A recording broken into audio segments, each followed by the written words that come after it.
बढ़ोतरी करें।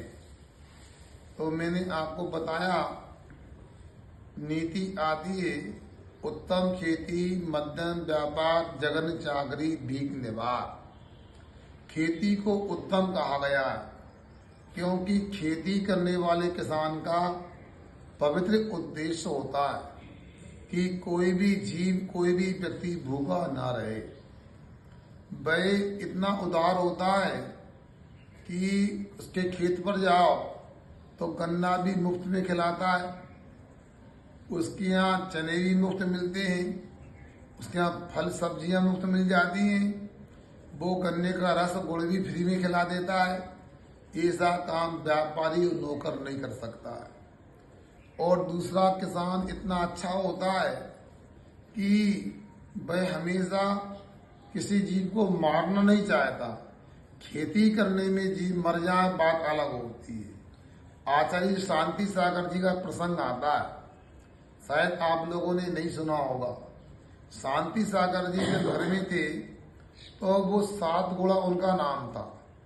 तो उनके यहाँ खेती होती थी तो परिवार के लोगों ने कहा जाओ 7 घोड़ा खेत पर जाओ, पक्षी आते दाना चुग जाते, खेती नष्ट कर रहे हैं। वो गए और खेत पर जाकर बैठ गए। उन्होंने एक भी पक्षी को नहीं भगाया। आसपास के किसानों ने शिकायत की आपका बेटा खेत पर जाता, पक्षी नहीं भगाता। तो उन्होंने कहा देखो, अपना तो घर है, अपना खेत है, अपने को खाने का प्रबंध है। एक पशु पक्षी का कोई खेत नहीं, वो क्या करेंगे, भूखे रहेंगे तो। और उनकी विशुद्धि का परिणाम यह हुआ, आसपास के खेतों से उनके खेत में सर्वाधिक फसल आई। अंदर की भावना भी बड़ी काम करती है, इसलिए खेती करना सर्वोत्तम माना जाता। अब कुछ लोग कहते हैं अरे खेती करने में हिंसा होती, तो ये बताओ खेती करने में यदि हिंसा होती है तो व्यापारी बिना खेती के नहीं होता। किराने का व्यापार हो, अनाज का व्यापार हो, कपड़े का व्यापार हो, इत्यादि सब खेती के माध्यम से तो होते हैं। सामान तो खेत से ही आता है ना, इसलिए खेती करने को उत्तम बताया है। अब बात लगी, आज के किसान दूसरे की संगति में आके लोभी हो गए, कीटनाशक का उपयोग कर रहे, अधिक फसल चाहते, कम समय में चाहते, विसंगतियां बहुत सारी हो गई। प्राचीन काल की तरह खेती करते उत्तम खेती कहा जाता। दूसरा, खेती करने वाले को एक लाभ और है कि वह खेती करने वाला बोनी कर देता है और बोनी करने के बाद ज्यादा श्रम नहीं करना पड़ता और बाद में काटने जाता है। बीच में भगवान का नाम लेने के लिए, धर्म करने के लिए पर्याप्त समय मिलता है। व्यापारी होता है, खेती करने वाले से श्रेष्ठ नहीं हो सकता। यद्यपि व्यापारी की एक अच्छी बात यह है, वो भी नौकर की तरह पराधीन नहीं होता, वह मालिक का गुलाम नहीं होता। अपनी घर की दुकान होती है, जब खोलना खोलता है, जब बंद करना करना है, तीर्थ यात्रा करना है, साधु की संगति में रहना है, उपदेश सुनने जाना है, अभिषेक पूजन करना है, बड़ी आसानी से कर सकता है। किंतु नौकरी में ऐसा नहीं है। इसलिए खेती करने वाला उत्तम है, व्यापार करने वाला मध्यम है। नौकर जगन क्यों है? नौकरी कोई भी हो, राजा का मंत्री भी क्यों ना हो, राष्ट्रपति का सचिव भी क्यों ना हो, उसको हमेशा खड़ा होना होगा, यस सर बोलना पड़ेगा।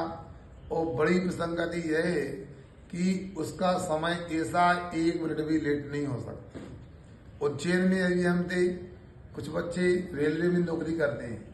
एक संकित नाम का बच्चा था, रेलवे में नौकरी करता है। कभी रात में नौकरी होती, कभी सुबह होती, कभी दोपहर में होती, न भोजन करने का समय, न अभिषेक पूजन का समय, मतलब पराधीन रहता था। अब कभी सोएगा दिन में और कभी सोएगा रात में। कभी पर्व आएंगे, कभी साधु को आहार देना है, अपनी स्वतंत्रता से वो काम नहीं कर सकता। इसलिए नौकरी में पराधीनता होती है। आज के लोग नौकरी के लिए लालायत रहते हैं और नौकरी शब्द को अनेक प्रकार से भी समझते हैं। नौकरी मतलब नौका पेट भरने वाली होती। अब नौकरी के बाद में चाकरी आ गई, तो 4 लोगों का पेट भरता है। वह चाकरी के बाद में वेतन आ गया, 2 लोगों का ही शरीर पुष्ट होता है। इसके बाद पेय होती है, तो खा नहीं सकते, पी सकते हो। आज लोग कमाते जरूर हैं, मगर अपना काम चला लेते हैं। दीर्घ काल के लिए दूरदृष्टि से कुछ भी उनको प्राप्त नहीं होता है, और न स्वास्थ्य दिखाई देता अच्छा उनका, न उनका जीवन अच्छा दिखाई देता है। परिवार पर भी ध्यान नहीं दे पाते और अपने आप पर भी ध्यान नहीं दे पाते। आत्मा कल्याण तो बहुत दूर है, और जगन से जगन भीख होती है। कभी भी याचना करना अच्छा नहीं माना जाता है। भीख मांगना उसको निकृष्ट बताया गया है, इसलिए उसको तो छोड़ देना चाहिए।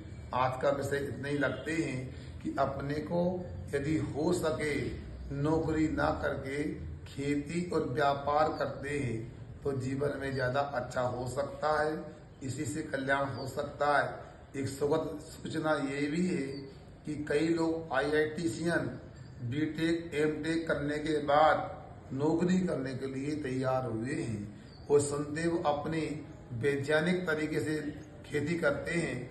एक एकड़ में 40-40 लाख रुपया कमाते हैं। उनका अपना कंप्यूटर के माध्यम से पूरे खेत को ऑपरेट करने का काम है। नौकर लोग काम करते हैं, कई लोगों को नौकरी देते हैं और स्वयं राजा की तरह जीवन यापन करते हैं। युवा लोगों से मेरा कहना है, अपनी मानसिकता बदले, नौकरी का विचार ना करके राजा बनने की तरह खेती और व्यापार की ओर जाए तो ज्यादा अपन स्वतंत्र होकर के भगवान का नाम ले सकते हैं, धर्म कर सकते हैं और परिवार को संभाल सकते हैं। ठीक।